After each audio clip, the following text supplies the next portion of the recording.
Oke,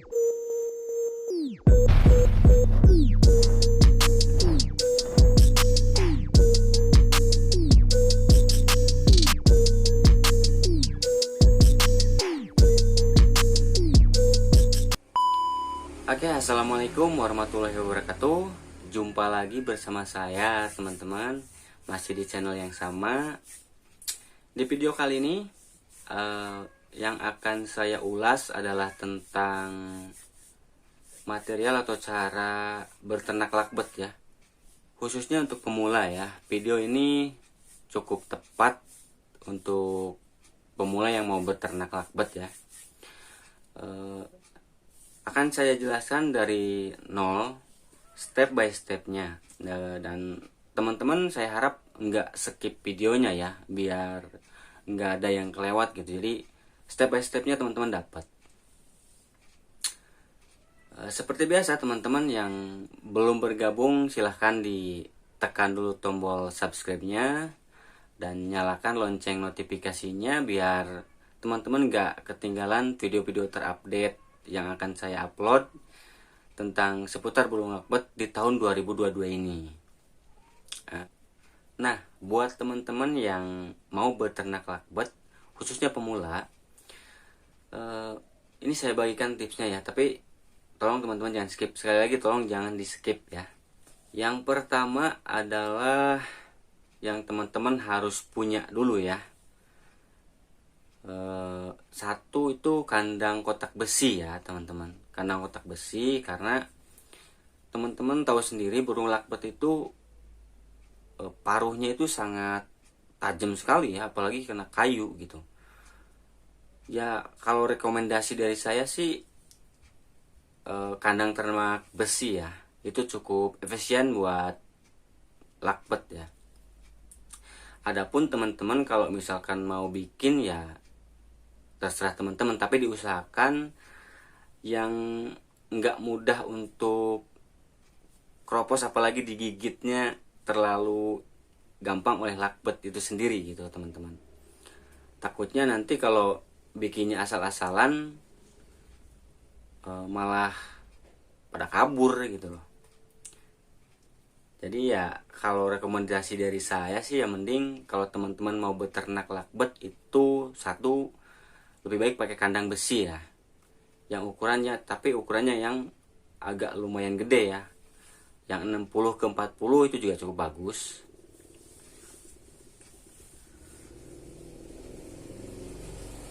Kemudian yang teman-teman harus punya juga itu glodok ya teman-teman. Glodok itu untuk nantinya lopit itu tidur di tempat itu dan bertelur sampai menetaskan telurnya di glodok tersebut teman-teman. Nah itu yang kedua, jadi teman-teman yang harus punya itu glodok. Glodok itu sendiri teman-teman kalau mau buat boleh, kalau memang teman-teman bisa buat silahkan dibuat, atau enggak yang paling simpel teman-teman bisa beli di toko-toko burung terdekat teman-teman juga pasti banyak. Harganya kisaran 35.000 atau ada yang 25.000 juga ada. Variasi harganya banyak, bervarian ya. Itu yang kedua ya, glodok ya. Yang ketiga tentunya burung lakbet itu sendiri ya. Satu pasang yang harus teman-teman punya itu burungnya. Usahakan satu pasang. Satu pasang itu bukan ya, kadang-kadang kan kita kalau misalkan kita nggak tahu nih, beli dari orang, beli satu pasang aja, mentang-mentang akur terus kita main ternakin aja. Kita kan nggak tahu itu bener-bener jantan sama betina atau enggak gitu, atau mungkin betina sama betina atau jantan sama jantan, kita kan nggak tahu. Yang penting akur, karena apa? Karena kita beli dari orang lain. Nah, pentingnya kita mengetahui jenis kelaminnya dulu. Nah untuk teman-teman yang belum tahu cara menentukan jenis kelamin lakbet, teman-teman bisa cek video saya yang sebelumnya, itu udah ada, mau jantan mau betina itu udah ada. Nah balik lagi teman-teman ya, teman-teman yang harus punya itu burungnya ya, satu pasang jantan sama betina. Karena kalau sampai kita keliru ya, alhasil kalau misalkan jantan sama jantan nggak ada kemungkinan bertelur. Kalau misalkan betina sama betina kemungkinan bertelur sih ada, tapi yang kemungkinan menetesnya itu yang sedikit banget ya, karena nutrisi telurnya itu hanya dari makanan, bukan dari si jantannya gitu. Dan meskipun ada yang menetas separuhnya, tapi hoki-hokian teman-teman. Rekomendasi dari saya ya, teman-teman harus tahu dulu lovebird itu sepasang itu jantan dan betina.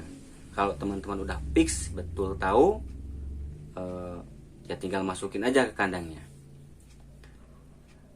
Nanti teman-teman tinggal tunggu hasilnya gitu. Usahakan amati teman-teman sampai mereka kawin kalau misalkan bisa diamati. Sekali lagi saya rekomendasikan buat teman-teman yang belum mengetahui ciri-ciri jenis burung lovebird, jenis kelamin burung lovebird, teman-teman bisa cek video saya yang sebelumnya itu udah ada, mau jantan mau betina ya. Oke, kemudian teman-teman yang teman-teman harus punya itu peralatan tempat makannya kayak gitu teman-teman, dari mulai cepuk, terus buat mandinya. Saya sarankan kalau ngasih tempat makan kayak buat efek, jagung atau kangkung itu kan saya sarankan agak lebih besaran ya. Terus teman-teman harus punya juga wadah buat nampung air itu agak besaran buat mereka mandi gitu. Ya, teman-teman bisa kalau buat millet putih atau makanan harian milletnya ya teman-teman bisa kasih dicepuk yang kecil juga nggak apa-apa. Terus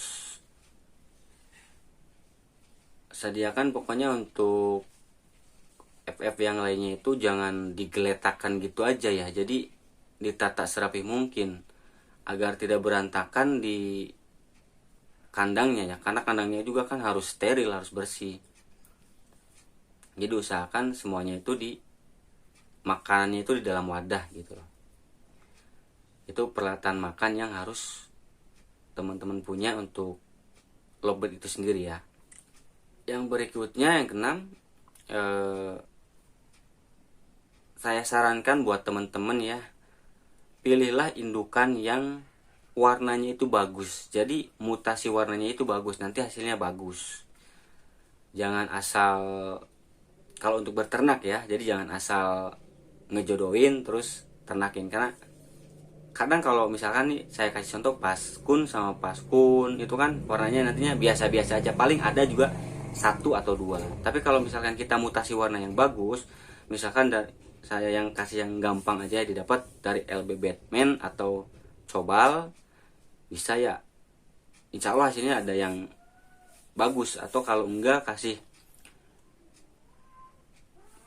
warna Cremino, Paskun, atau yang cerah ke yang agak gelap juga apa-apa, ke Vio juga banyak.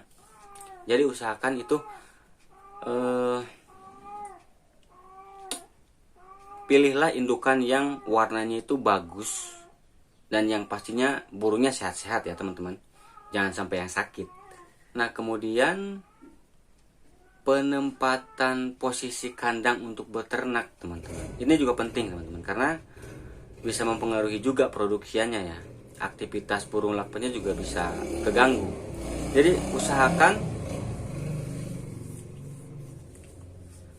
Jadi teman-teman usahakan penempatan kandangnya itu jangan di tempat yang ramai. Usahakan di tempat yang sepi atau minimal jarang disinggahi orang-orang gitu. Misalkan teman punya ruangan khusus di rumah, nah simpan di ruangan khusus tersebut. Jadi aktivitas burungnya itu tidak terganggu, nanti berproduksinya itu lancar banget. Itu penempatannya, jangan sampai di tempat yang ramai.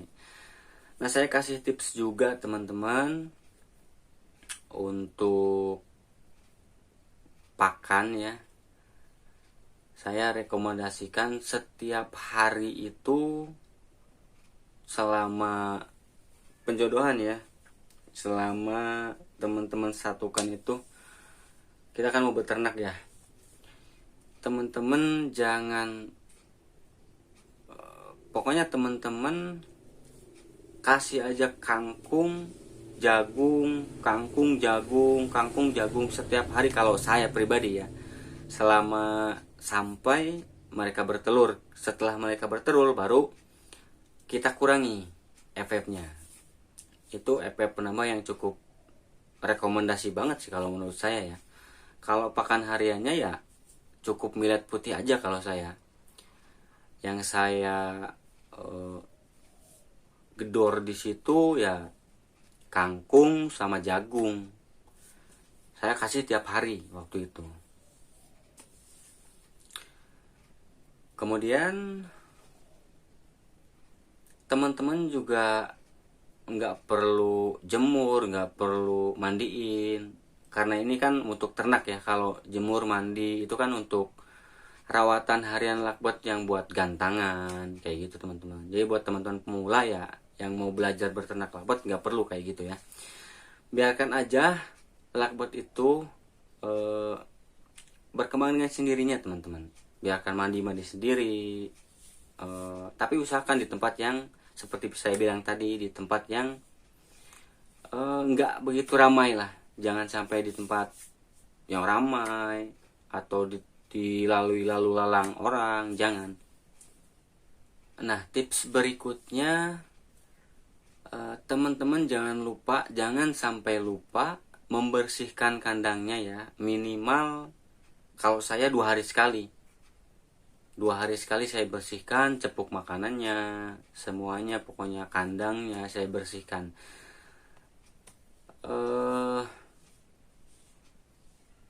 Dan teman-teman juga harus setelah 1 minggu ya, karena sepengalaman saya dari awal penjodohan, kalau udah bener-bener fix jodoh, apalagi terpantau oleh teman-teman lakbet itu kawin, selama jelang 1 minggu teman-teman itu sudah harus menyiapkan sarang buat nanti mereka bertelur. Tapi biarkan aja di luar gelodoknya, biarkan mereka yang menata sendiri, burung lakbet itu yang menata sendiri sarangnya di dalam gelodok. Nanti juga mereka ngambilin sendiri sarangnya.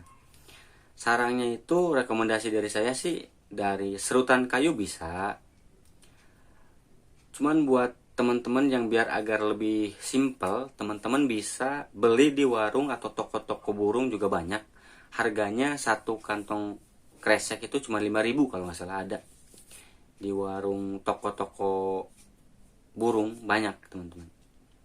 Nah, jadi itu teman-teman materi yang harus teman-teman punya ya untuk berternak lakbet. Intinya sih kalau misalkan kita ngejodohinya dari nol ya, baru kita jodohin ya mungkin prosesnya agak lama. Tapi yang terpenting teman-teman harus tahu dulu, pokoknya harus tahu dulu jenis kelaminnya. Jangan sampai teman-teman masukin kandang satu pasang tapi jantan sama jantan atau betina sama betina, jangan sampai. Jadi teman-teman harus tahu dulu ya jenis kelaminnya, itu yang terpenting. Nah, mungkin cukup sekian teman-teman ya materi dari saya. Buat teman-teman khususnya pemula yang mau berternak lakbet, ya, silahkan disimak saja videonya dengan detail, jangan sampai di skip-skip. Mudah-mudahan apa yang saya ulas di video ini bermanfaat buat teman-teman, bisa ternak lakbetnya bisa berjalan dengan lancar. Kalau misalkan ada kekurangan ya kurang lebihnya saya ucapkan mohon maaf. Buat teman-teman yang suka sama videonya ya silahkan di like, dan buat teman-teman yang mau nambahin atau mau request, teman-teman tinggal tulis aja di kolom komentar ya. Oke teman-teman, cukup sekian video dari saya. Kurang lebihnya saya ucapkan sekali lagi mohon maaf. Sampai berjumpa di video berikutnya. Assalamualaikum warahmatullahi wabarakatuh.